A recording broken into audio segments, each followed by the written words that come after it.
Hello, and thanks for joining us for this episode of the DINFOS Way, a Department of Defense podcast developed and produced at the Defense Information School. This program is dedicated to developing and showcasing the skills of military communicators, public affairs professionals, and industry experts from all over the world. I'm your host, Jack Rous. I'm a former Navy and civilian journalist and a current training specialist here at DINFOS. Today, I'm excited to bring you a very special episode featuring guests from the Defense Information School's International Military Student Office. Under the Security Assistance Training Program, allied countries send students to DINFOS to enhance the knowledge, skills, and professionalism of their forces. Today, we'll dive into how this program fosters international partnerships, develops professional training capabilities, and promotes a better understanding of the United States and its values. Joining us to do exactly that are Mr. Jim Forbes.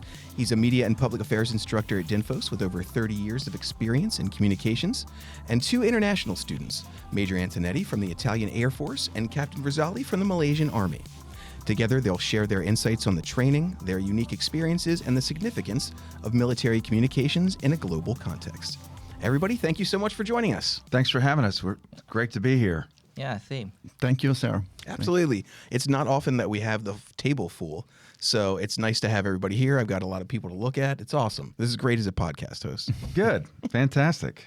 Well, Mr. Forbes, I wanted to start with you, if that's okay. Sure. Tell me a little bit, if you can, about your past and how you got to be an instructor here at DINFOS. Ever since I can remember, I've been in communications in one form or the other, basically in three ways, mostly as a TV news reporter anchor on 6 different locations on the East Coast. Was in radio, and I'm still in radio on the weekends at NBC News Radio. Very cool. In Rockville. And worked on the Hill for 8 years on the House side doing comms, director of communications, worked for a nonprofit for 8 years, and then came here. And the reason I wanted to do this is teach students what I loved doing for all these years and serve my country in that way. So I absolutely love this job. I'm going on 2 years. It'll be 2 years in December. That's awesome. It's the best, isn't it? It really is. It really is, yes. It's one of the best ways to leave a legacy behind, I think. Absolutely, yeah. I say that all the time. You know, I've got students out here doing the job and teaching other people to do the job. Right. Because I taught them that was the way to do it, and it's a good feeling. Well, and you know, and we'll talk about this, I think, a little bit later, but when they implement some of the things they've learned here when they go, our international students, when they go back, and we've got some terrific comm plans that are going to be put into action as soon as they return, and it's going to be neat to follow up and see how that's coming along. So that's exciting to think about that. So regardless of what course they might take here, is that sort of what the overall goal is for the International Military Student Office, is for them to develop a comm plan of some kind and then take it home and put it into action? Right. We cover pretty much everything in the way that I teach the course. I focus heavily on dealing with the media. And as you know, working in the business, it's so important to create that relationship and when you work with them on down the road, because it'll come in handy for both sides, not just the PAO, the public affairs officer. And so we delve into that. Like tomorrow, they're going over across the street to DMA to do interviews on a scenario that's been set up.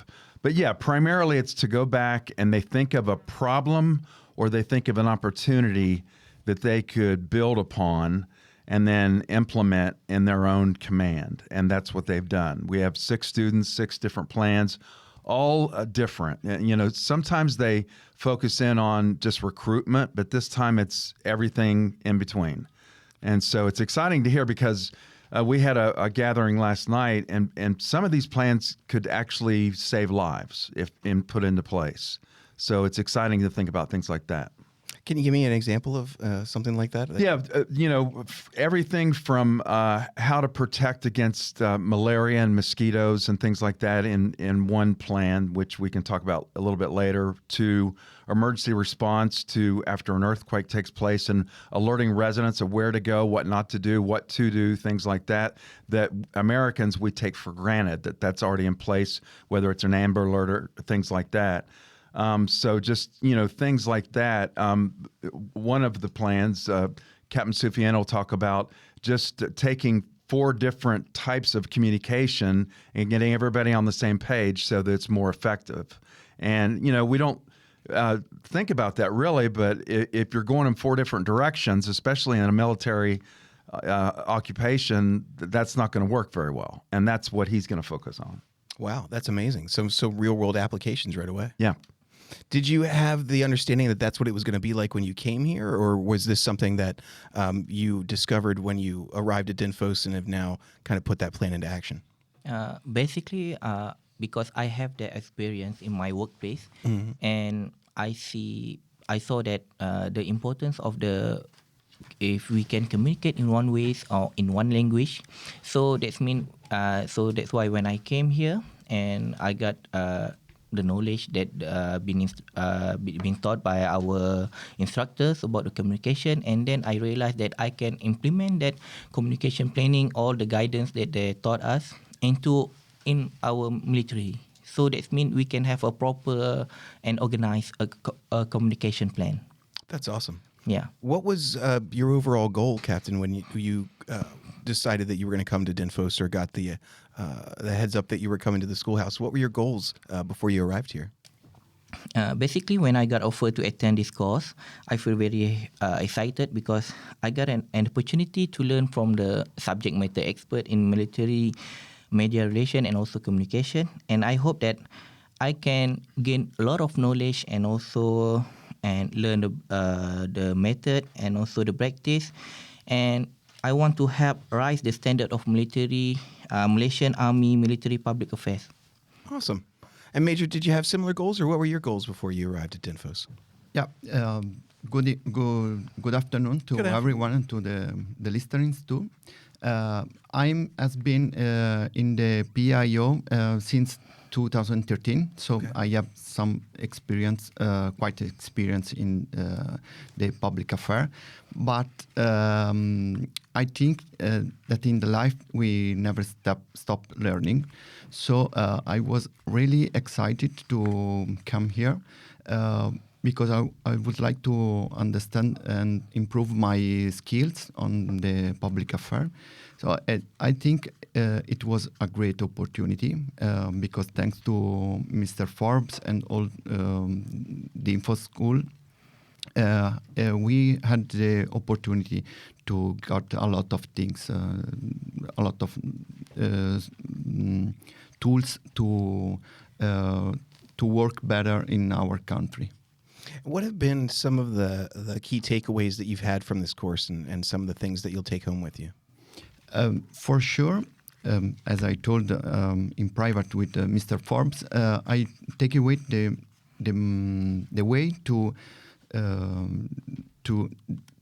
provide an effective response. So with message to individuate a message and create some talking points to explain and to enforce this kind of message.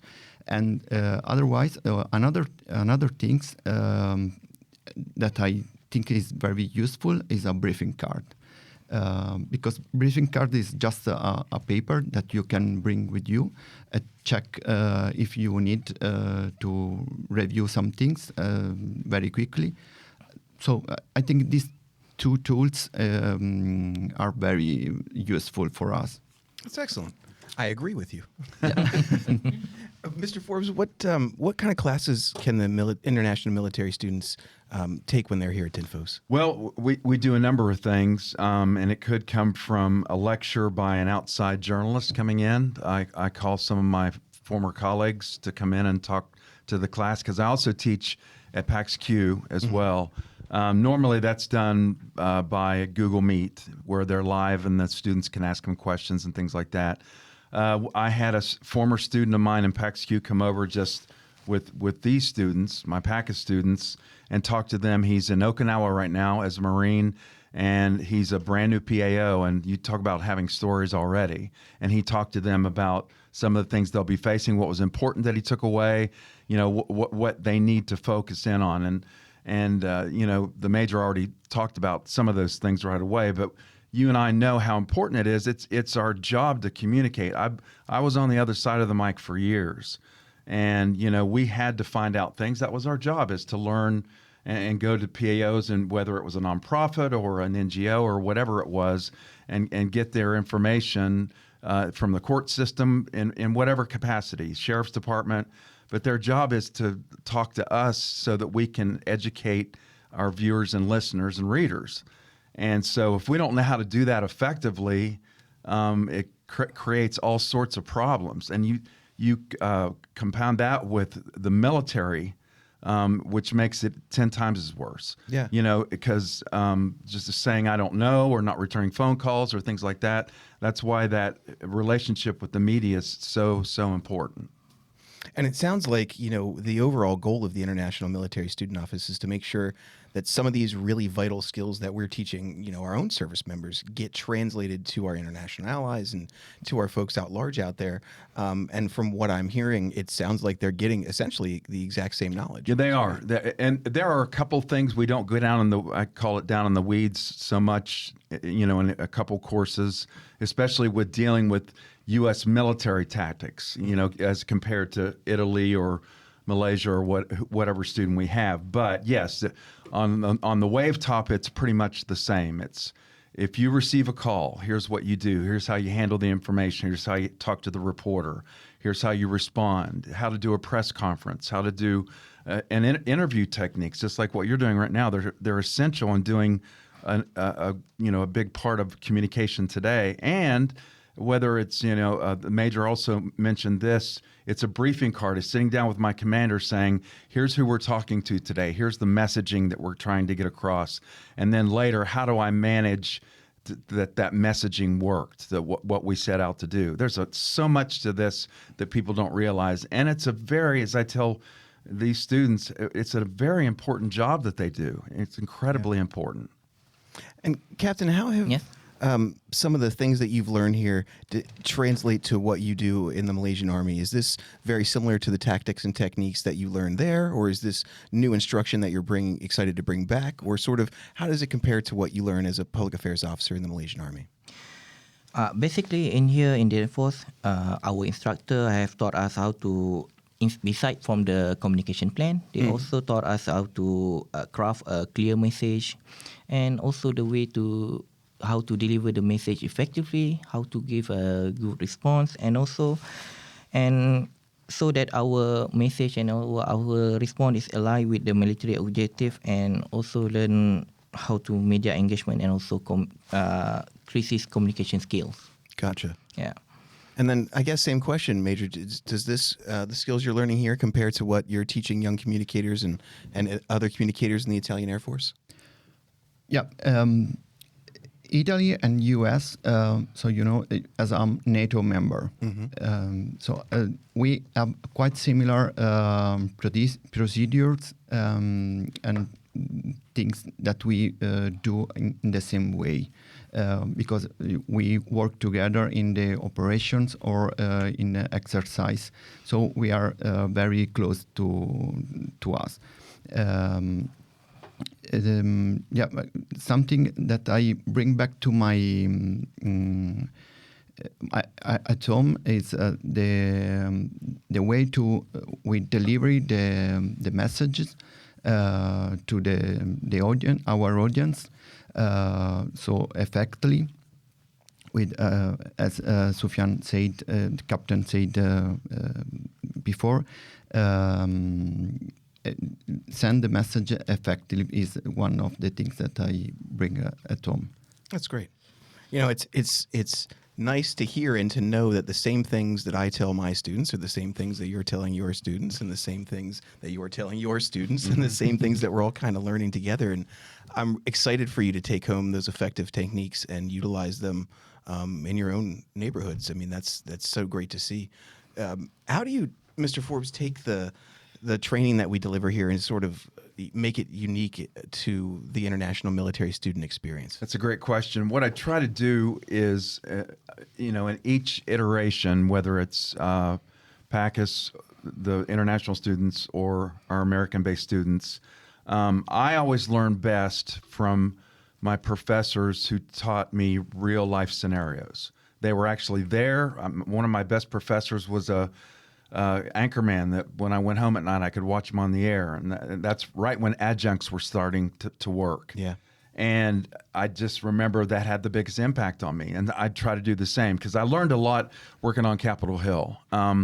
It was just a constant learning process from a lot like the military, where from day one, it was like learning a new language. Yeah, and for them, they already have that, unless I'm working, because I do work with civilian students, but I would put them in the scenario, and many times, as these guys know, I'll say, what would you do in that situation? Mm-hmm. And I won't tell them what I did. Sometimes it's the right thing, sometimes it's the wrong thing. But I think in any real life scenario, that's when you really learn is, what if a reporter's mad at you? What if your boss says, I don't want to talk to this person anymore? Do we put them on a blacklist where we don't talk to them? Is that the way I handle things? What if they get something wrong? And the list just grows and grows. And that's what I try to remember, because I've got 1,000 different examples of, and basic communication is universal. For sure. It really is. I mean, and that's one of the favorite parts of this course to me is just allowing them to sit in the room and talk to each other about different things, whether it's their family life or their kids or, just different things like that. I love these guys. I mean, this has been a blessing for 5 weeks, and I've learned so much. And let me throw this in. We do a country briefing try to do it every week. I mean, they've all done it now, but where they stand up and they get to brag about their country. Who doesn't want to do that? For sure. And that's where you really learn, and we get to ask questions. Sometimes we learn things we don't want to know, but but it's fun. So yeah, this has just been an incredible experience so far. How big is learning from each other been as a part of this course for you guys? Mm-hmm. At DINFOS, I learned how to respect cultural difference and also adapt communication strategy to reach a diverse audience. And in this course, I managed to interact with military personnel from other countries that helped me build relations and also improve my understanding to our mutual understanding. And also this can enhance or help me to improve my social capabilities to interact with them in the futures. And that's it. Yeah. I mean, I see you guys walking down the hall together. You look like you're having a good time every time I see you. Yeah, we always have a good time together. We laugh together. I think it says a lot when I say, what did you do last night? And they're still all together doing something. That's great. Yeah, it really is. I've been here for a while and I've seen a lot of international students, and not that they're lone wolves or anything, but you guys all have a very unique relationship with each other as I see you walking around. So that's really cool to see. Yeah. Let me add something. I agree with Captain Razali. We had a great period all together. I learned a lot from each other because I think one of the best things that we learn here is the intercultural between us, because each of us as a different culture, basically, but we have in common the values. All of us have the same values, and Mr. Forbes and the school teach us how communicate these values for our country. Yeah, that's an important thing, I think. I think so too. Yeah, that's why I think that you're also so valuable here to us, because your experiences, the conversations that you have with other instructors, with students, are constantly giving us those unique viewpoints and experiences that help us grow and change as communicators too. So you're incredibly valuable to the schoolhouse, which is just great. And again, thank you for that. Mr. Forbes, how do their unique experiences kind of change the course itself, and then also how you look at the course and how you instruct? Well, as time goes on, and they decide what their plan is going to be, whether it's, again, recruiting more people in the military, which this time we didn't have one of those, but I think the course then morphs in that direction for them, because it's you want to focus your time and the instructors do on how can we make this the best plan that they have. So when they go back, like 2 of the other plans, I'm just proud of all of them. They're fantastic plans. One of our excellent students comes from Jordan, and he wants to help, Palestinians in the situation there. And it's just a fantastic idea. Again, this could help save lives. And then, in Senegal, they just starting a basis of a communication school to help other students want to do this, become public affairs officers. That's her plan. So I think at least for me, I focus on each different plan and gear the course. I mean, even though the structure remains the same, it's maybe it varies in ways that I teach it based on their plan. And that's what I try to do, is be sensitive to that. Do your groups of students usually number, say, obviously our audience can't see, but we've got the rest of the class in here hanging out in the back and watching us do this. So do they normally number around 6, 7 students, or do you get more than that, or does it vary? This is only my second. The first one had 9. We had 16 signed up, and then when certain things happened with cutbacks, it was, we had 6. And honestly, I'm glad we had 6, because we could do a lot. Like with field trips, which we take a lot of. We have one mode of transportation. We're going to the Italian embassy. That we're going to go Friday, and then also go to DC News Now go to a real working TV station. And a former alumni of here, Liberty Simmons, is a reporter there, and so she's going to meet us and talk to them about what school was like for her, or the DINFOS. Really cool. Yeah. Because I think what better way to teach them and then somebody who's been here, Oh, 100%. Yeah. And somebody who is a communicator, obviously, in the professional field. Major, that leads me to a very important question I didn't know I was going to ask you, but do you know what you're having to eat at the Italian? While Mr. Fobb was talking, I thinking, in this school, you teach us to tell the truth, right? So the visiting to the Italian embassy is to teach us who are the real creator of the pizza. I knew there was going to be a good answer. Thank you. Yeah, he reminds us of that many times. So I listen. That's what half of my YouTube feed is just real Italians making delicious pizza, and it's convinced me I need to go. I'm missing out terribly. Yeah, we're excited. We're excited. We really are. So we'll see. Come with us if you want. Yes, you can. I may have to take you up on that.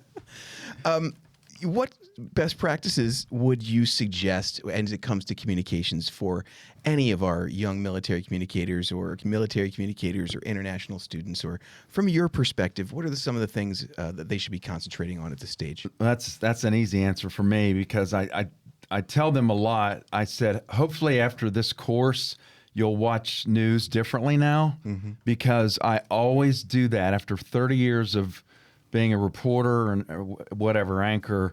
It's like, did you really mean to say that? Or you could have said this. I'm always watching TV now in a different way. And hopefully I'd like them to do that, because, to maybe every now and then say, I really liked how he or she answered that. And, I'll use that in my next answer, or this can be improved on, or this is really effective how their body language was, or whatever the situation is. That's how it's like, I'm sure actors, when they go to movies after being in Hollywood, they watch movies differently now because they play the parts. And we're now playing the part of being an effective communicator. And I told them that. I think on the first week, I just said, hopefully by the end of this, because I always do this, whether it's listening to WTOP, coming into work, or whatever I'm listening to, is how can I pick that up or make it better, or adapt that in the way I communicate with other people as well. Awesome. Yeah. And since you gentlemen have now been through some of our DINFOS courses as well, do you have any suggestions for international students thinking about coming to DINFOS, or folks who are getting ready to go through any of our courses, and anything they should think about ahead of time or be prepared for before they come? I suggest to them they must be here, because that course give us yes, a lot of skills in the public affair environment, but also let us to know the culture of the United States. As Mr. Forbes said, we had a lot of field trip, right, around the United States. It's an opportunity also for us to visit a new country. For example, for me, it was my first time here. I never been there. And I travel a lot around the area. So the field trip was very incredible. The Arlington Cemetery, for example, was fantastic. Also the Iwo Jima Memorial, it's fantastic too. So it's a good opportunity to know other culture, the United States one, and also the other one for the other students. Yeah. Cap, what do you think? And for me, I'm proud to be part of this program. And for the others or the listener who got an opportunity to come to DINFOS, I would greatly encourage them to take this opportunity to learn from the best of the best. The school, the DINFOS, and also the instructor here, they are very experienced person and very expert in this matter. And they should take this opportunity to gain a lot of knowledge and everything they got, they can, because they can brought all this knowledge and then apply to their country, because it will help and also strengthen the way they communicate with the audience. Yeah, for sure. Yes. Can I add something too? Sure, yeah. Last night we had a social, and we have one every time the semester's iteration's about to end. And the commandant said this to them along with Colonel Jackson last night, our commandant. And I mean, I tell them they're the best of the best. And it's hard to get here and take this position, and they earned this.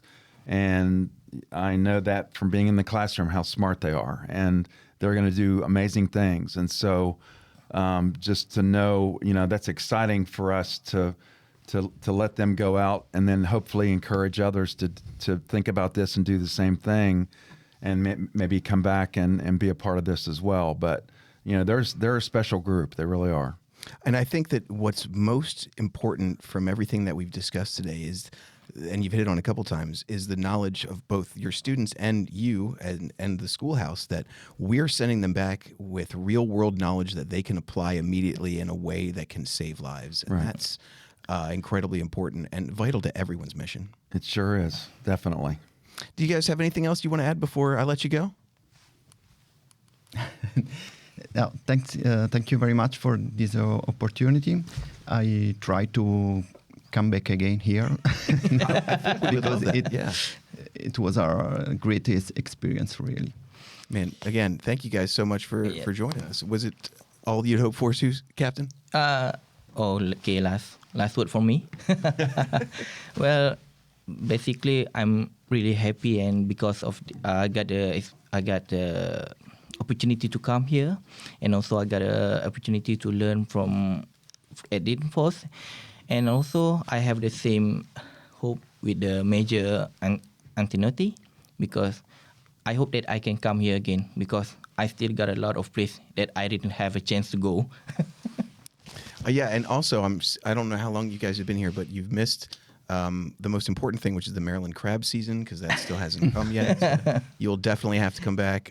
If you haven't been to a baseball game, I highly suggest going to Oriole Park. So we'd be happy to have you back, guys. And thank you again for joining me today. I really appreciate it. Mr. Forbes, thanks for coming on. Thank you very much. We'd be happy to have you back. So. I would love to do that. Let me just say that because I'm still relatively new here, and I love the DINFOS family.